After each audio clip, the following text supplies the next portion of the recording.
Hello ladies and gentlemen, Panzer here, and welcome to another Overwatch guide video. Yes, it's been a while since we've done one of these, and I wasn't really sure if I wanted to release this particular one yet, but I figured maybe this could serve as a sort of general guide, even though I feel like the actual data might change in the very near future. But anyway, here it is, the guide to the wonder of the skies, Pharah. Pharah is an offense character that has the unique ability to take to the skies and attack from unexpected angles.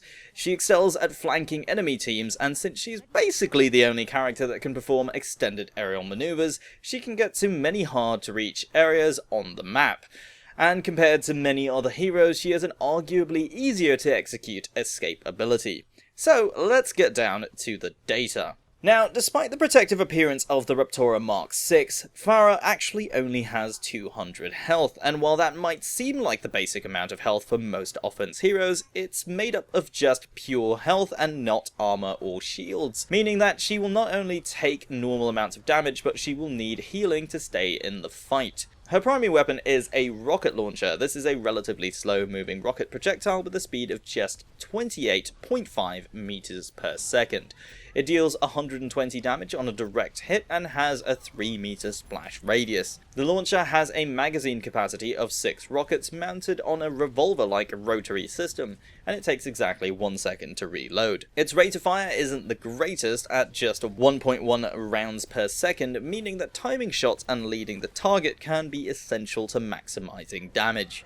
Since it relies on explosive force and not kinetic energy to deal damage, Pharah's rockets are one of the few projectiles in the game that do not have a damage fall-off. This means that you can be effective at almost any range, however bear in mind that you can take damage from your own rockets, and while 3 meters might not seem like a large area of effect, it can also lead to accidental deaths due to poorly timed shots that clip doorways, walls, or even environmental props. The slow speed of the projectile also means that tanks with shielding abilities will have more time to react if they see the rockets coming. Reinhardt and D.Va are especially good at this, with the latter only recently having her defense matrix ability nerfed slightly to allow for a more balanced gameplay. It also allows for high risk-reward tactics where you can employ point-blank shots against enemies. This puts you at risk of self-damage and return fire, but the high damage of Pharah's rockets means you're more likely to win such fights, with a few exceptions. It's a tactic that's particularly effective for countering snipers, since most sniper characters only deal 70 damage per shot, where you're able to deal 120. So unless they're able to pull off 2 close-range headshots very easily, you're going to have no issues out-damaging them up close.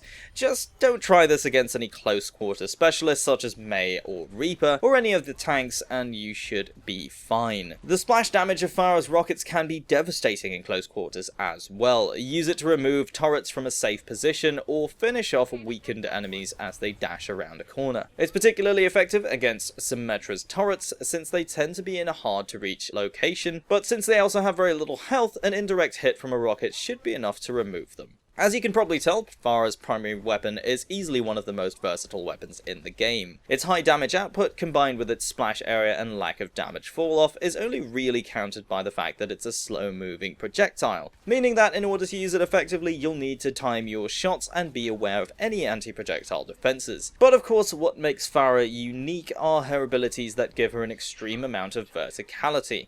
Her first ability, Jump Jet, has a 10-second cooldown and gives you a sudden burst of vertical movement. It can allow you to climb almost 20 meters, and in most cases, this will let you climb all the way to the ceiling of most maps. When combined with sparing burst from her hoverjets, Pharah can stay airborne for extended periods of time. However, on PC at least, this makes her incredibly vulnerable if used incorrectly. Since there's rarely any cover when you're up in the air, you'll need to time your jumps so that you can conduct airstrikes without being too exposed to long-range snipers such as Widowmaker and Hanzo. At the same time, while Pharah is in the air, her movement speed is reduced to just 5.5 meters per second, and that can make it difficult to dodge enemy fire. Getting used to flying can be difficult for some at first, so try practicing in custom matches just to get get the feel for it. For me, it seemed pretty natural to do, but after speaking to other players a fair amount, it seems like it might not always be the case. So, here's a few tips I can share about flying. Firstly, always be aware of your surroundings, especially what's above your head. When you're planning an escape, make sure you know where you're going. The last thing you want to do is take off and find that you've just flown headfirst into the ceiling. The next thing you want to do is learn how to use your fuel sparingly.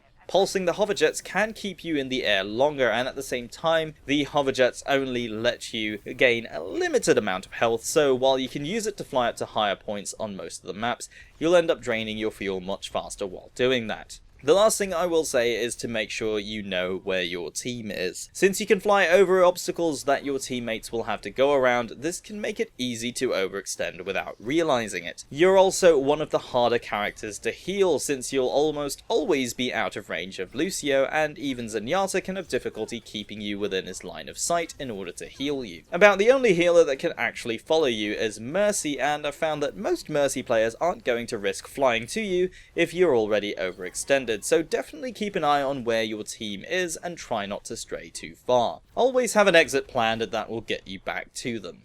Pharah's next ability is her concussive rocket. This wrist-mounted single-use rocket generates a blast wave that knocks back enemy heroes. It has an 8-meter effective radius, which is pretty large, and a cooldown of 12 seconds. The projectile speed is also double that of Pharah's primary rockets at 57 meters per second. While it doesn't deal damage, it's still a versatile weapon in its own right. It can be particularly useful for pushing enemies off the map for an easy environmental kill, or even as a means of escape. Since the rocket also pushes Pharah back if she's within its blast radius, it can actually be useful for pushing yourself away from dangerous close-range enemies. If timed right, you can even escape Roadhog's hook by firing the rocket at his feet and pushing away. It actually gives you enough knockback to be out of his effective range, and while it's not guaranteed to work every time, but since the alternative is certain death, it's kind of worth a shot. It can also be useful for pushing dangerous enemies away from teammates or off an objective if need be. Just bear in mind that it will detonate on contact with the environment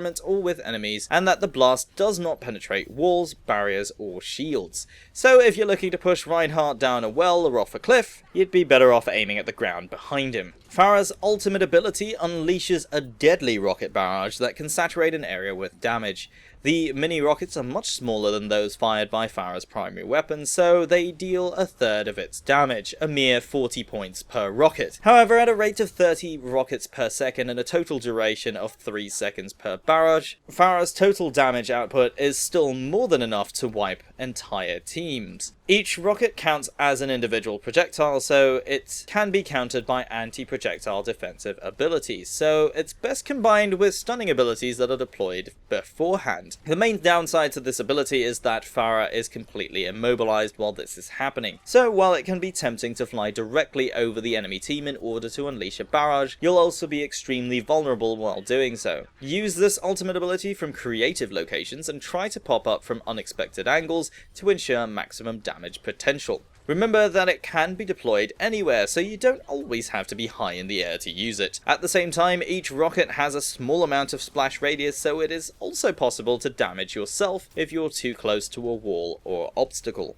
Overall, Pharah can be a very versatile character in the right hands, and in the time I've spent playing as her, I've found it possible to deal with a wide variety of situations as Pharah. She is unfortunately countered by many other characters, especially those with long-range hit-scan weapons, so even a competent Soldier 76 player on the other team could wind up leaving you grounded. Take advantage of Pharah's mobility where possible and seek out flanking opportunities wherever you can.